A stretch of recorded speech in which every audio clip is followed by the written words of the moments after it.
Welcome in, everybody, to Fantasy Pros. This is Leading Off, brought to you by BetMGM, the king of sportsbooks. It's me, Joey P. Joe Pisapia. With me today is the Welsh, and of course, it's you. And we're talking baseball, a lot to get to. The big Mike Trout news that dropped yesterday. Is it a big deal? Is it the biggest deal? Is it not a deal at all? The Mets sweep the Yankees. Max Scherzer gets a huge outing on his birthday, but he doesn't get a W. We've also got a lot of injury news and another trade to talk about, too. The trade winds are starting to blow, Welsh. So are you ready for the wind? I am ready for them. I'm ready to speculate and prognosticate. I'm ready for all of the craziness to go on. I do love the daily Soto change, though. I'm going to tell you, I'm going to miss that mid next week, where yesterday it was the Yankees. Today it's the Padres. The day before that, it was the Cardinal. Like, I kind of am going to miss who he could go to the game of musical chairs, but it will all be taken care of by Tuesday. I've seen some of the dumbest scenarios out there. It's like it's almost as though people covering baseball or pretending to cover baseball have no idea how the structure of baseball works. I don't understand. It drives me crazy. It's hilarious, but that's fun. I mean, I've just seen some scenarios that people have been throwing out there who work for places, even places like MLB.com, where I just, like, really, that's the scenario. You would think that is what's going to get Soto done? You think the generational talent is going to get moved for that? That's the deal. Yeah, sure, whatever. But anyway, Welsh, let's start with the headlines from yesterday, and we have to start with Mike Trout because that's the biggest one. He is diagnosed with I'm going to try to say this right. Controvertible dysfunction. Did I say it right? Controvertible dysfunction. Controvertible dysfunction. We've always been a dysfunctional podcast. Now we're controvertible. We went to completely two different songs there, by the way. I just wanted to point out. Yeah, but it was like we were singing it in a round almost. It was really nice. I like controvertible dysfunction. Dysfunction, controvertible. My crowd is going down. So look, I mean, one doctor says, here you go. Dr. Robert Watkins says, who is a very well-known spinal surgeon in the country. This is what he does. This is a very rare thing. He has to manage it not just through the season, but also the rest of his career, probably. Mike Trout says, dysfunction, smish function, no big deal. I'm all good. It feels great. I'll be fine. Every day is improving. Look, it's always I'm going to harken back to the David Wright spinal stenosis diagnosis that happened towards the end of his career. I'm sure you recall that. He was never the same player after that. Never the same player after that. I think this is time here where Mike Trout's had an amazing run, but I think we have to come to that moment where we realize he might not be that guy anymore. I think it's how you said that. He's not, I have a hard time believing he's going to be able to function as the same player. The problem is I do think over the last couple of years, we've kind of gotten a preview of what that Mike Trout would look like because he's had constant issues and stuff like that. So that might be where we're heading. I mean, he's been missing games.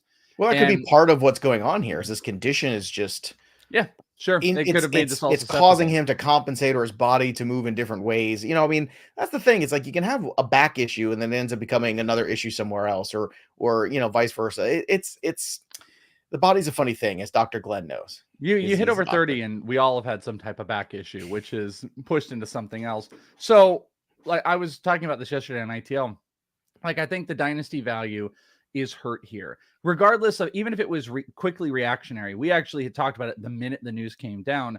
We didn't get was how Mike Trout was like, hey, listen, it's really not as big as everybody's making it out to be. Everyone's saying my career's over. It's not, I'm going to keep going.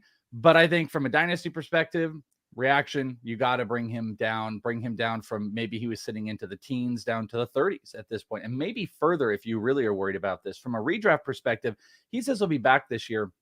I have a hard time believing why the Angels would do it at this point and why they wouldn't just pack it in with him. Let him take the rest of the year to recover from this, to come into next year. This team refuses to blow this team up, so they're going to be at the same spot next year. And the third piece, Joe, that I speculate on is I wonder, long-term, I don't see how you can keep trotting Mike Trout out into the outfield every day.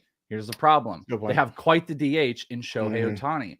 I wonder if they speculate, maybe not this year, but if they start to speculate with Ohtani playing more positional stuff into the near future and he gets that qualification, because he's going to have to give that up a little bit for Trout. You're either going to take at bats away from one of the two which I think Trout a little bit is probably going to have to sit more often than we expect. So I think future projections, I can't go over 120 on Trout anymore, and I won't for the rest of his career. That's going to be my projection. But maybe we start seeing Ohtani move into other spots. Maybe he plays some left field. Maybe he plays some first base next year. You're going to lose, some of the guys that they've got in there. Just speculating on that, maybe Ohtani is going to get some other value in the near future, but they're really trying to play it down for us right now. And we'll see. We'll see how real Trout's words are if he does come back this year, if he gets back on the outfield and he doesn't miss games. I think the Trout contract is going to be, at the end of the day, one that the Angels end up regretting. I do. Really? I do. It sucks to think that. Like, I just, because I'm just bringing up a spot track right now because I wanted to see just how many years he's got left here. I mean, I think he Wonky is said signed until into 2031. Yeah, he's on it's 2030, right? And basically, he's making $35 million a year from now till 2030.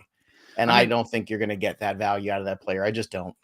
I will never, there's nothing you guys can tell me. I'll never understand because I see a couple people in here talk about the contract. Red Baron had said, I don't understand the 10 and 15. I've been saying it forever. I don't get this. Every contract, I think it's a disadvantage to baseball in general to be like, all right, here's our contract offer. It's 15 years. Here you go, Soto. Here's your entire career. Well, they're trying to lock in the contract. superstars before the market goes into a crazy stratosphere because every 5-10 years it does. But the problem is the commitment to the players. I mean, it's a sport. Guys get hurt, things happen, and it ends up most of the time becoming a bad thing. I like the deals that have long-term deals with opt-outs. I think the opt-outs are very good for both parties.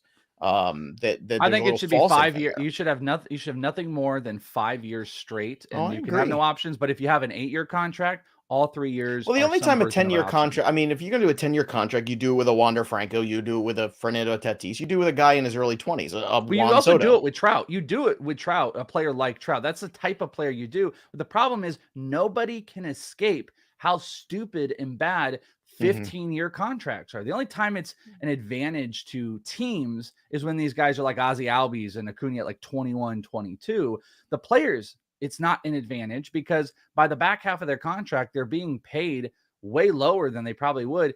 5-6 years max. That should be these contracts. It's good for everybody because baseball doesn't have a system to protect some teams, and the lower teams are the ones that just decimate their rosters with these huge contracts. Then they're hampered by the financial restrictions of $35-40 million. Well, look, baseball, the economics of baseball are broken. They have been broken for many years. The refusal to have a salary cap, it means that I mean, look, who are the teams that are trading off? It's the Royals, it's the Tigers, it's the same old teams that are trading off. And yes, the Tigers have runs here and there. And yes, the Royals made it to a World Series and won. They had a window of time, but nothing sustainable. So unless you have a real hard salary cap, which you're never going to have in Major League Baseball, this is what you're going to have. You're never going to have a competitive balance that lasts ever. It's just not going to happen. So either you have to have owners who are willing to spend and go into these markets and do that, or this is what you have, which is pretty much 15 teams are feeding the other 15 teams. And I know that sounds like a crappy thing, but it's true. It's pretty much where the Dodgers. Dodgers don't care about what they do. They lost picks. They lost a pick so they could go over the cap. They don't care about. They don't care.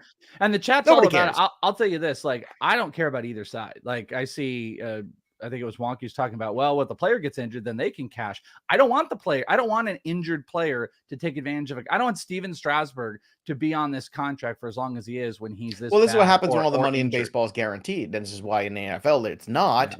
And this is why baseball players, in a lot of senses, baseball in terms of path is a better one. All right, let's talk about some other things here going on. Jacob deGrom did allow 4 earned runs. He gave up a bunch of homers yesterday, but certainly on his way back, it seems like things are going in that right direction. So fingers crossed. I mean, spring training, guys usually have that one start where they're not quite there with their location. I imagine this is kind of that start for him. So I'm not freaking out like some other people are. As long as he doesn't feel ill or wrong after the start, it's fine. Matt Olson slugged his 20th home run for the Braves. Starling Marte had that walk-off RBI after Max Scherzer went 7 innings. First time Scherzer's gone 7 innings, by the way, since his injury when he's come back. So this is a nice little demarcation for him. Bobby Dahlback homered twice, Bobby. drove in 5 runs, but it was a loss. But we told you get into that Cleveland-Boston game last night, so hopefully you did. Hopefully you had Luis Castillo yesterday too. That was our favorite DFS pitcher. That worked out also. The Yankees acquired Andrew Benintendi from the Royals for Beck Way, Chandler Champlain, and TJ Sikkema. Now, Benintendi was rumored to be moving for quite some time. He has moved. He's also said that he is going to now get vaccinated because he's a Yankee and they want him to. So there you have it. Isn't that sort of an interesting piece of news? I thought that was kind of odd. Yeah, that was kind of weird. It's just like if you want to play for us, well, I mean, I guess a lot of jobs do that, but I just thought it was kind of like, so it's important to win games for the Yankees, but not to win games for the Royals. Got it, Andrew. Yeah, I see how it is. I don't know. Well, all of this is weird. That was weird. The trade was weird. I thought it was pretty low return, 3 pitchers. Beckway is interesting, probably the best long-term starter. TJ Sikkema just been kind of banged up for a couple years, was a high pick, might be a back-end starter, probably more of a reliever. I just thought they would get a bigger piece for a guy hitting 320, but they didn't, and they just got kind of this weird haul. And this also, off of speculation, it's not 100%, but you can theorize that this eliminates the Yankees and takes the Yankees out of the contention of trying to go and get Juan Soto. They got their outfielder. I'm telling you right I think now, they were priced out. I told you before, the Soto and the Yankees wasn't happening. They need a pitcher in the worst way. They need bullpen helping out in the worst way. That's where the Yankees are going. Maybe they'll get another bat, maybe, but it's not going to be Soto. That's farce. Luis Castillo was the big one that they were talking about. That's going to be the guy. And it's funny because the Royals are coming to play the Yankees this week, which is funny. It's like, oh, you guys are coming over? Oh, what do you want? You want to bring a bottle of wine? No, just bring an outfielder. Just bring Benny. Yeah, just bring Benny. We'll put him out there. Yeah. The funny thing with the Castillo thing too, just one random side note as well, but the Yankees look like they're going to spend on pitching, and they're going to spend. Yesterday on the show, I speculated it could be Pablo Lopez. A report came out that it is Luis Castillo or bust. So watch that. Funny note about Luis Castillo, we talked about the prop yesterday. I think I had that, and we both had that. Yeah. I don't remember, but it was 5.5. It then moved to 6.5. Went to big plus money, and it's still cash. Castillo was just an absolute moneymaker yesterday, regardless if you got it early or late. And look, the Yankees they need Castillo, number 1. Number 2, I think he will do well there. I think that's a energetic guy, and I think he's going to do well there. Pujols ruined my Kevin Gausman shares though yesterday because Pujols launched a home run. I thought for sure, hey, let's troll the Cardinals, right? Nope, it turned out to be a classic baseball moment where they line up with nobody else in it, all of a sudden beat the good pitcher, and it happens. JJ Bleday hit his first major league homer, so congratulations for JJ. And Castillo picks up his win, in which is probably his last start for the Reds. Some good news, bad news in the injury mix. Good news, Josh Young, shoulder injury, is going to be cleared for his rehab assignment. So this is a guy that can help you. If he's floating out there on the waiver wire, grab him. He's going to play. Well, guess what? Let me give you one further. He is scheduled to DH tonight in the Arizona Complex League, and I will be over there because that guy's right going. There. I will be right there. So as long as it doesn't rain, it's actually kind of rainy out here. But Josh Young is scheduled to DH. It's been raining all week, but I will be there getting some video and stuff if he does and it doesn't rain. So good news on him. Good news on Lance McCullers, who threw 52 pitches in the rehab assignment. Why he's throwing that many, I'm not sure, because he's just going to end up in the bullpen anyway, or traded for all I know. I mean, that'll be fascinating. McCullers, I think, is a fascinating piece for some other team to take on. That is one piece that I think could bring something else. But I've been thinking. Sorry, I didn't interrupt you. I just don't know what to do with him. Well, no, and I'm gonna like it to something else. The Soto trades, the rumor again today is, hey, Soto to the Padres. They had the best offer. And you and I have kind of agreed, like if that, and I Padres were my number 1 for a while here. It's gotta be Gore. And then it's also gotta be Abrams. But the Gore injury makes it weird. How often are, especially pitchers who are on any type of injured list or injured in some capacity, how often are they actually traded?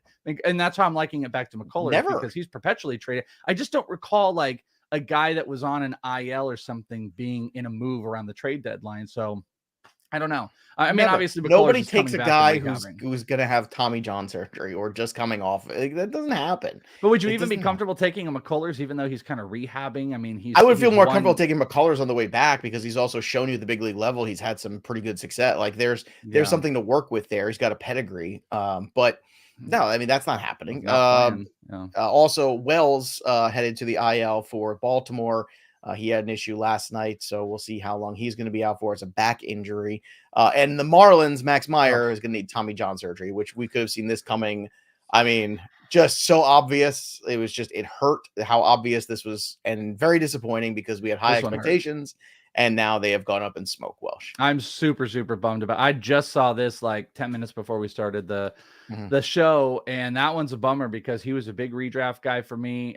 He was one of my top pitchers in all of the prospect land. Thought the strikeouts were going to be there. I thought the opportunity was going to be there, and now he is not back until 2024, and that decimates his value in Dynasty on the prospect list. He can return, he can be fun and stuff like that, but it is a far plummet on Tommy John, especially nearing the back end of the year. And we talked about this. 6 swinging strikes by Aaron Judge ties his career game high last night. All 6 were Max Scherzer sliders, which I thought was fascinating. He got him to expand the zone, and Aaron Judge had problems with that. Now I'm wondering, I like the book is out because that's kind of silly. Aaron Judge has been are you gonna say sell on Judge? Is he done? No. I'm not. I'm just saying is, Max Scherzer basically gave you the blueprint in the playoffs of what to do with Aaron Judge last night. I mean, he just pounded that. If you have a good slider, you could pound the slider on the outside corner like that. He is going to expand the zone. He's going to go fishing for it. And I think it's funny because Max Scherzer is such a relentless personality that he was just like, no, screw you. I'm going to keep doing this because it's going to work.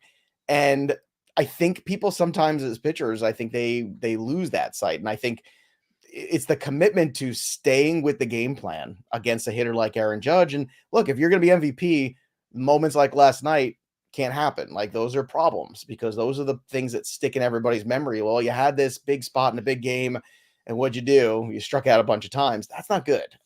So I'm not like Aaron Judge had a great season. I'm not saying he hasn't, but I thought this was a very interesting, and I watched these at-bats last night when I got home from football practice with my daughter. I was watching the Judge at-bats specifically, and I was just like, wow, Scherzer's just telling you, this is how you do it, kids. You just be relentless, and you're just a bulldog in there, and you just keep pounding the same thing over and over again, because until he proves to you he can do it, he can't. Yeah, I'd also throw out like one of the things, it's not 100%, but one of the things that also makes a slider so great is the offerings that the guy is thinking about and wanting to, potentially Scherzer's just got such a dominant fastball and just dominant stuff in general that you're wanting to cheat in every way that you possibly can. And, fastballs are comfortable with, and they feel pressed on other pitches. And that's what also makes it so good. But I agree. I mean, Judge is the type of guy an entire division should consider developing pitchers around being able to get a guy just like that out. You go heavy slider type of pitchers, the Rays. Well, because what happens is you get fancy. Like it's like, okay, well, we get Aaron Judge on fastball on sliders. Okay, but let's mix a fastball in there. No, don't like just make him do it until he shows you can. Yeah. Also, fun facts here. We got 2 of them today. The Astros were swept yesterday for the first time all season. Wow. By who? The Athletics, the lowly last place joke, terrible, awful. Again, another team is just a complete and utter joke. The Oakland A's. I mean, these teams have no chance by the time the season even begins. It's crappy. I mean, I know the NFL has that too. I know there's like a handful of teams, but with the NFL, it's like a handful of teams. There's plenty of teams out there. They're in that middle where you're like, like the Bengals last year. If things break right, this team could go on a run, and then what the problem is too. Baseball doesn't have that. This is another baseball issue when we talk about contracts and stuff. It is so much harder in baseball to turn that around. Even though you have these big, robust minor league systems, if you do it right, these teams that are bad are perpetually bad. Like look at the Bengals. It took Burrow and Chase to change the entire organization around 1 or 2 players. These teams in baseball, it is such a drag when you're a bad team. I mean, the Diamondbacks and Orioles have practically been drafting in the top 5 or 6 of the MLB draft for the last 3 or 4 years, and they're just still doing the same game. Are so difficult because, you've seen these guys come through, whether it be Dylan Bundy, whether it be, they've had all those pitchers for all those years that they didn't develop, and then that set them back. And then some of the position players did not become the players that they thought they were going to be. I mean, Ryan Mountcastle is not a nice player. We'll see what Adley Rutschman becomes, but we shall see. Another fun fact here. I love this one. This is about money players, right? Guys who show up when it counts. This is from Sarah Langs, who, again, one of the best follows on Twitter. Starling Marte now has 11 walk-off hits since the start of 2014. That's 2 more than anyone else in Major League Baseball. So with the game on the line, that's the dude you want. Clutch. Got that clutch gene. I like clutch gene. And look, Mayor brings up a good point here. I don't want to say nice things about him, but yes, they did have Manny Machado. And what happened? They did not keep Manny Machado. Had they kept Manny Machado and he was their player for the next 10 years or whatever it is, like the retention of these players is impossible for these teams because of the way it's structured, or because, it's funny to me because I feel like these teams make money. They all have their own networks, it feels like nowadays, right? Or they all have their own, giant TV deals. So what is it? Why are these small market teams still small market in that sense? Because they all have TV deals, they all have revenue sharing. So what is it? They just have that small market mentality, like, well, we can't spend because what if? I mean, it's ridiculous. Buddy, it is like, think of these as just 30 different of the biggest businesses out there. Mm-hmm. And, the Yankees and the Dodgers are the Amazons and Googles, endless spending, endless money coming in. The lowest ones are, anywhere from like the small chains to the mom and pops, and any money they can get in, they're just doing whatever they can to boost the revenue. It's like it's a thing that happens with the Phoenix Suns out here. People get pissed off is when ownership treats it truly like a business and is looking at the bottom line. Like when they're sitting and having meetings about the bottom line and the profit instead of like how to make the team good. But part of being successful product is putting a good product. Yeah, but it's so the Royals. It's like, well, we don't have good gate. Well, maybe you should sign some players. Yeah, I agree, but the Royals will never get the contracts that the Yankees get with like their own one network and the advertising dollars and the jersey sales and the tickets. It's never going to be there. So these smaller teams just hold on as tight as they can to every little dollar that comes in and penny pinch, and it's absurd. Salary caps and all that stuff. There's so many ways to make baseball better, but they don't care. They don't care. Just continue not playing your minor league players and do this that. Day in Major League Baseball history in 1989, Vince Coleman was caught stealing by Nelson Santovania.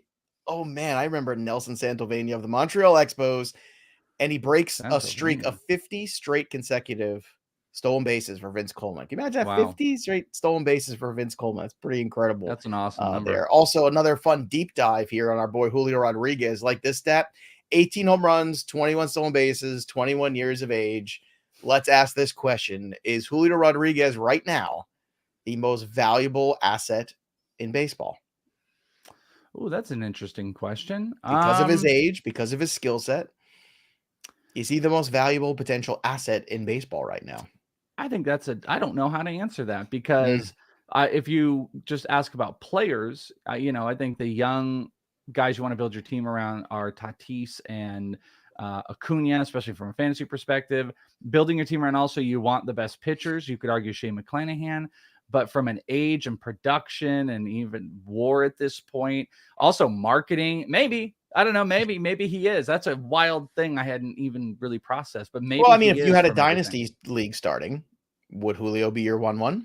No, I have him at 5 right now overall, but he's top 5 overall. But no, I don't have him quite there. I mean, I think the more I think about it, like Ohtani is the most valuable now from if you get Ohtani right. If you're using Ohtani as both the hitter and the pitcher, then yes, Ohtani. Fantasy, he is. In real life, he is. He's in real life, he is too. International appeal, a bigger market. So that's the thing about an Ohtani trade. Like you want to talk about backing up a truck? You're getting 2 players.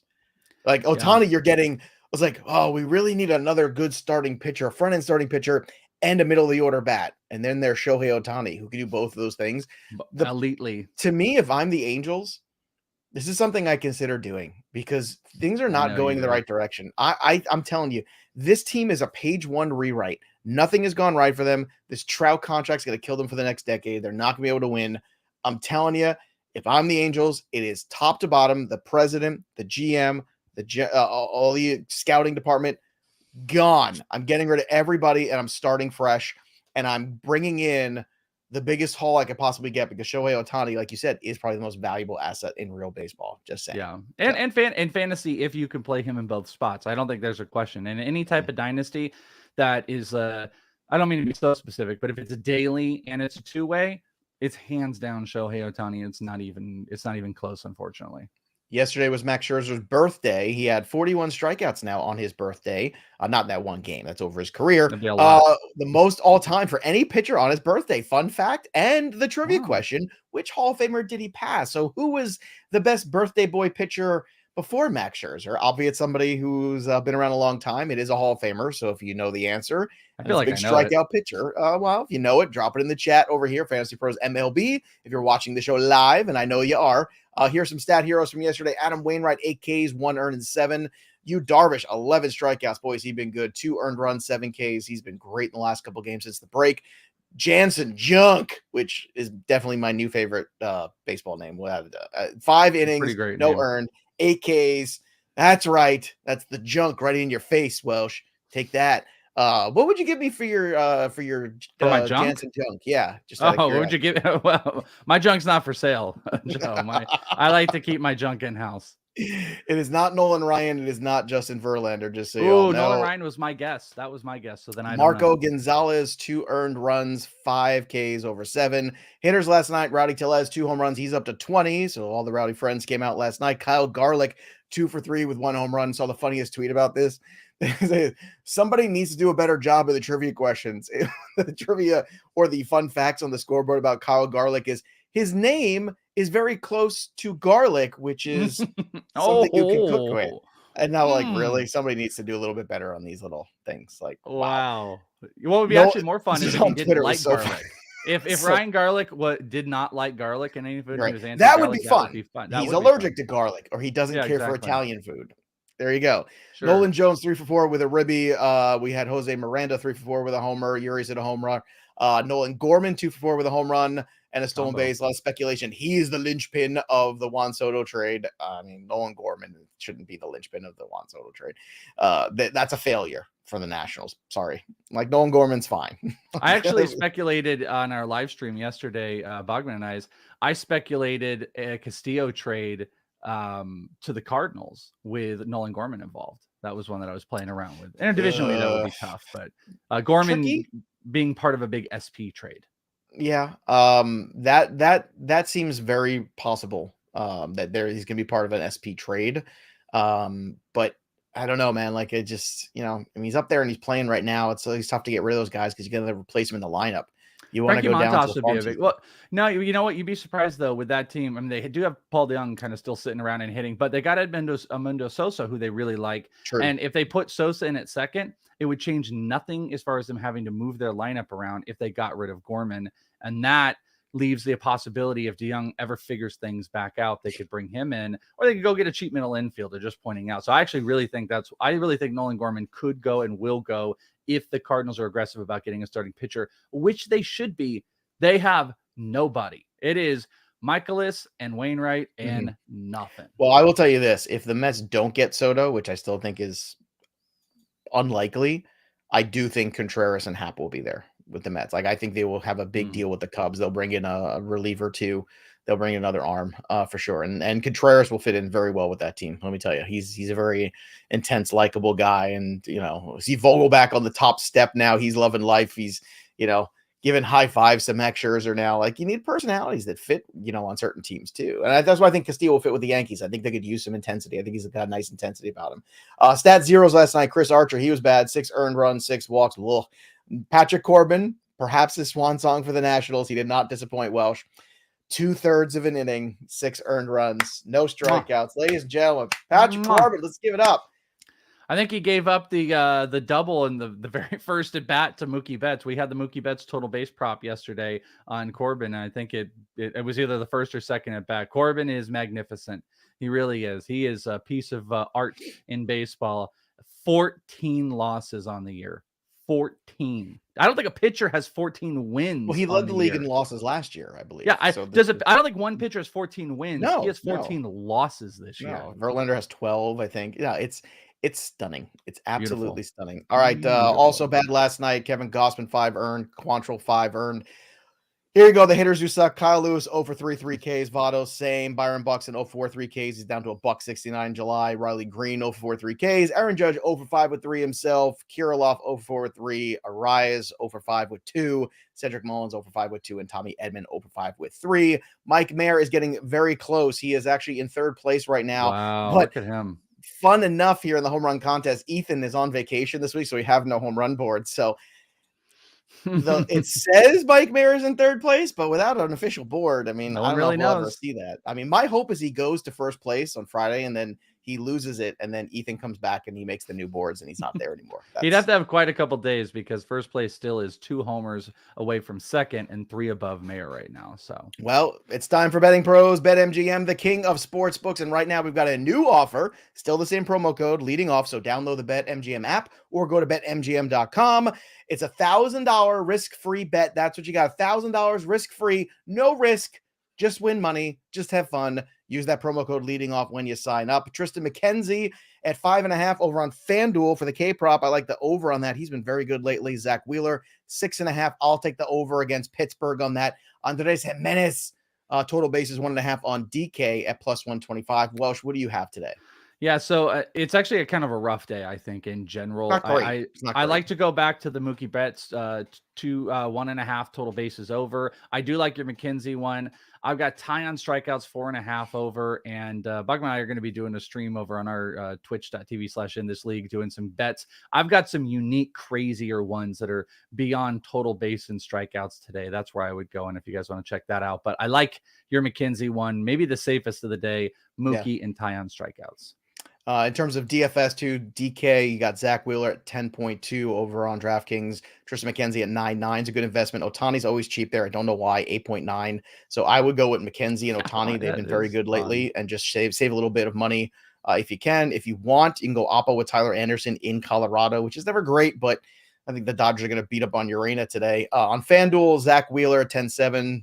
That's the way I would go. Tyler Anderson, 8.8 is fascinating as a tournament arm tonight, because he's so much cheaper than the other guy. So that's why I would look. I'd look to stack the Yankees and the Dodgers, and I would look for a home run from Freddie Freeman in Colorado against Jose Urena tonight. Where are you going for your home run call? Welsh? I love yours, and I was gonna just go with you, but I'm gonna go back to Mookie. I felt like I was close yesterday, and whenever you feel like you're super close, the next day bombs are gonna go. So I'm gonna go with Mookie today, but I do love yours, and I almost took Freddie Freeman.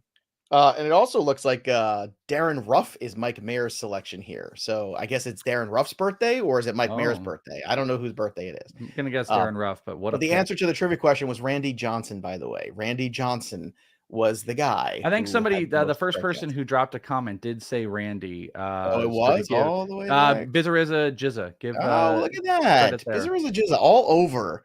Look at that. Good job, buddy. Well done. We'll be back again tomorrow with more amazing baseball talk. Who knows? Maybe we'll get some more trades. That'd be nice. Now that some of these guys have pitched like Castillo, I imagine it's time to get on the horn. Yankees look busy. We'll see who else is getting busy, and we'll get busy tomorrow, same time, right here, noon on Fantasy Pros MLB. That'll do it for us, but the story of the game goes on. For the Welsh, I'm Joey P. We'll see you next time, kids.